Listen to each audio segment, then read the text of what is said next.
All right, everyone.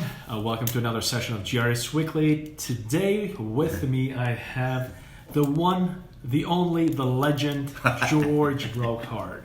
Good morning. Today, we're starting actually a new series on that we're going to do something on quarterly basis, and I will have George with me. We're going to discuss the state of the market. Every quarter, I'm going to have George here with me, and we're going to assess basically where the market was last year or the last quarter, and what the projected numbers are going to be. Because I know many of you come to me and ask whether you're looking to buy something or sell something as to what the market entails. So I have invited George today to basically discuss. George, I know that last year's numbers were strong, and I wanted to talk to you a little bit about that. But also, I wanted to see what are the projected numbers coming, especially this first quarter, as we enter into the spring market. Well, I can tell you, number one, the markets were very strong last year.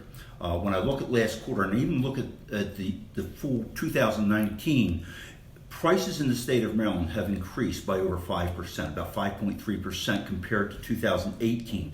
In 2018, prices increased by about 4.9% over 2017, and that trend keeps moving forward. Our issue is that, well, it's not that it's an issue, but Maryland does about 74,000 units a year, the transactions that settle.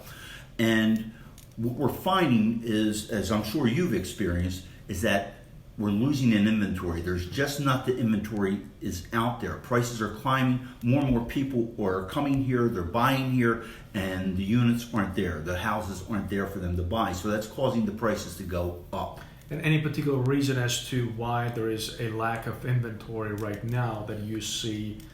I personal opinion, and I'm not an economist, but Right. personal opinion is that Maryland's population is actually growing, and you can see that. You have more and more people coming to this area. There are a lot of good jobs here in the state of Maryland, high-end jobs. Right. We have one of the highest populations of scientists and researchers in Maryland compared to the rest of the country. We have a lot of attorneys. Right. We have the highest population of attorneys of anywhere in the country. And part of that is due to our proximity to Washington, D.C. Correct.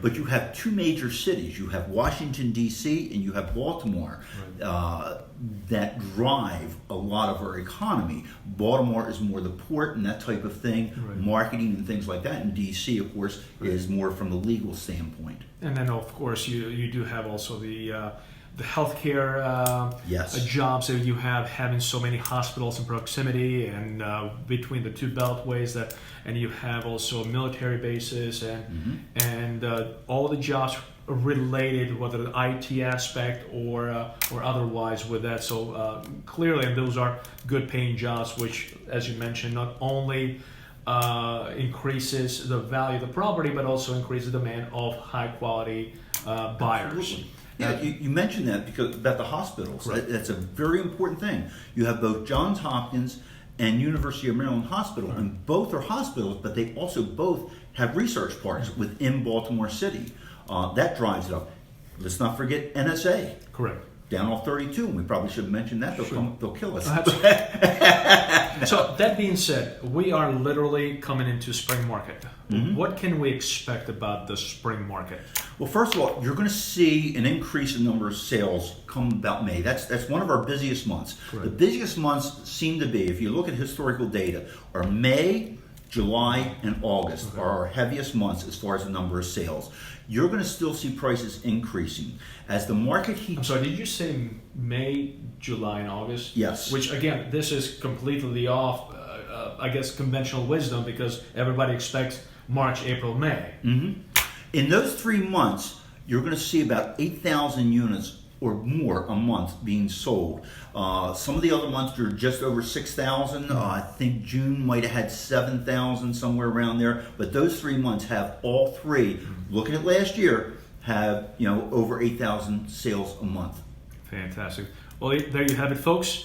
As always, hearing from the legend can never go wrong. And again, if you are looking for just a simple evaluation on your property, if you're looking for a consultation of your next step as to how to buy a home, feel free to reach out. We're here for you. And as always, thank you for tuning in. Till next time, stay blessed and have a great one. Have a great day.